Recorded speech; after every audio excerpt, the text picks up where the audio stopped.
Hi everyone and welcome to my presentation. My name's Emma and today I'm going to be teaching you all about intelligence. First, let's define intelligence. According to the Pearson textbook, intelligence is defined as the ability to apply prior knowledge and experiences flexibly to accomplish challenging new tasks. Now let's talk about some distinctive qualities of intelligence. First, intelligence is adaptive. What this means is that intelligence involves modifying and adjusting your behavior and thoughts to accomplish a new task effectively. Second, intelligence is related to learning ability. So intelligent people generally can learn information more quickly and easily than people that are considered less intelligent. Third, intelligence involves the use of prior knowledge. Being able to apply your knowledge that you've gained previously to something you're doing now that's new is important. Fourth, there are many different thinking and reasoning processes that go into intelligence. And fifth, intelligence is culture specific. What that means is that what one culture may find to be intelligent does not mean another culture agrees with that or also finds that behavior or knowledge to be intelligent. Now let's talk about the three key points of intelligence. First, intelligence does not equal achievement, but they are correlated. Intelligence does not cause achievement, even though some people with high IQ scores and test scores typically perform well in school, that does not mean that their achievement was caused by their intelligence. Second, IQ scores and achievements are imperfect. What this means is that some people may perform well in school and have good test scores, but that does not mean that that's caused by their intelligence. There's a lot of other factors that can be involved. Third, and this is probably the most important point, is that an IQ score is not permanent. Because you score well on an IQ test or whatever your score may be one time does not mean that that's your permanent IQ score for your whole life. You're always able to learn new things and become more intelligent in certain areas. Now, one psychologist named Raymond Cattell came up with two types of intelligence, one called fluid and one called crystallized. First, let's talk about the general intelligence. First, let's talk about fluid intelligence. Fluid intelligence is being able to quickly acquire knowledge and apply it on the spot effectively. So, for example, if you're at your job and your boss comes in and says, "Hey, I need you to go over this information and figure out a creative way to present it to the rest of the company by the end of today." So, you have never seen this information before, and now you have to learn it and creatively and effectively apply it into a presentation that you can give to all of your coworkers. That's fluid intelligence.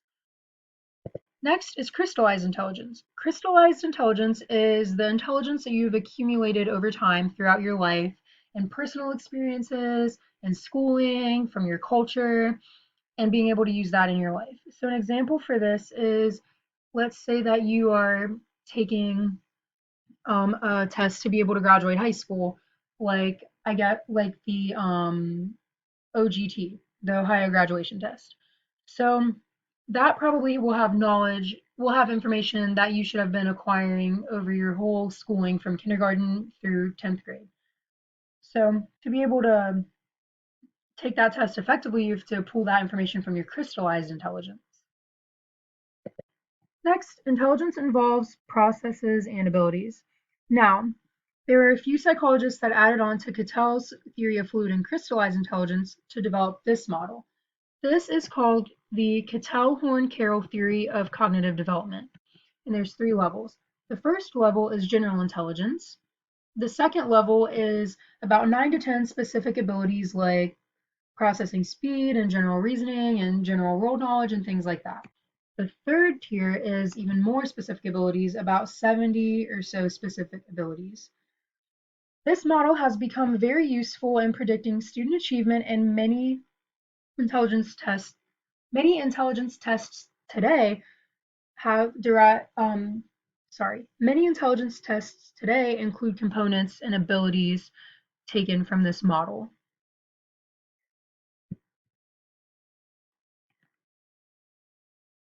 Next, let's talk about multiple intelligence theories.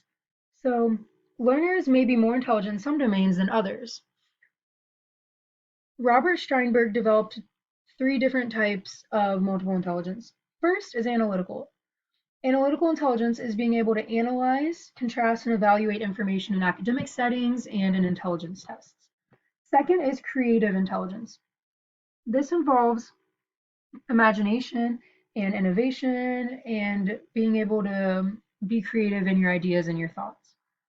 Third is practical intelligence. Practical intelligence is being able to apply knowledge and skills to everyday problems and social situations. Another theory of multiple intelligence was um, introduced by Howard Gardner. So, Howard Gardner came up with 8 different types of multiple intelligence. Not all psychologists agree with his types of intelligence because of his reasoning and things like that, but it's so important. First, let's talk about linguistic intelligence. Linguistic intelligence is the ability to use language effectively.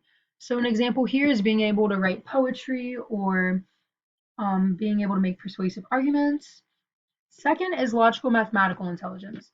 This intelligence is the ability to reason logically, especially in mathematics and science. So right here, being able to use math and science to effectively create and finish an experiment would be an example of this. Next is spatial intelligence. Spatial intelligence is the ability to notice details of what you see, and you can imagine and manipulate visual objects in your mind. So right here, let's say you're an architect and you're trying to come up with a new building, you would use your spatial intelligence to visualize what it would look like and where it would be and how much space it would take up and things like that. Next is musical intelligence. Musical intelligence is the ability to create, comprehend, and appreciate music. So you may be able to play a musical instrument, you may be able to compose music, or you may be able to analyze music. Next is bodily kinesthetic intelligence. This is the ability to use your body skillfully, like dancing or playing a sport or something like that. Next is interpersonal intelligence. This is being able to notice subtle aspects of other people's behaviors. So you may be able to read someone's mood or be able to see their actual desires or motives for things. Next is intrapersonal, and that's the intelligence and awareness that you have within yourself of your own feelings and your own desires. And finally is naturalist intelligence. Naturalist intelligence is the ability to recognize patterns in nature and differences among various life forms and natural objects. One example of this is being able to apply your knowledge about nature and the world and the environment into farming.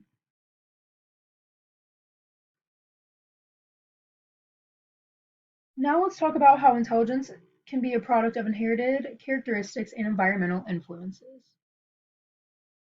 So, people do not necessarily inherit an IQ score, but characteristics that they've inherited can impact their cognitive development and their intellect. Your environment can also influence your intelligence because of the many different aspects that you'll learn about in your environment, and your culture may influence your environment and things like that. Intelligence can also take different forms at different ages. So when you're a child, you typically have potential in a certain domain like reading, math, dancing, playing the piano, or something like that. And as you grow to become an adult, you can show exceptional achievement in this area by practicing you throughout your childhood into your adult life. Now, if people this continue learning and gaining intelligence about this topic or whatever they choose, they can become experts and their accomplishments may be widely recognized, typically later in life.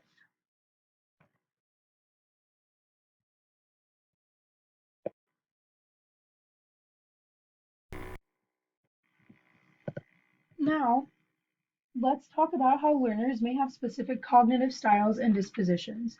So, cognitive styles are characteristics that in ways that which people tend to think about a task and maybe process their new information, and usually they don't consciously have control over this. And then other individual differences are dispositions, which are general inclinations to think about something and problem solve it in a certain way. So this guy right here will have his own different cognitive style and disposition than this guy right here.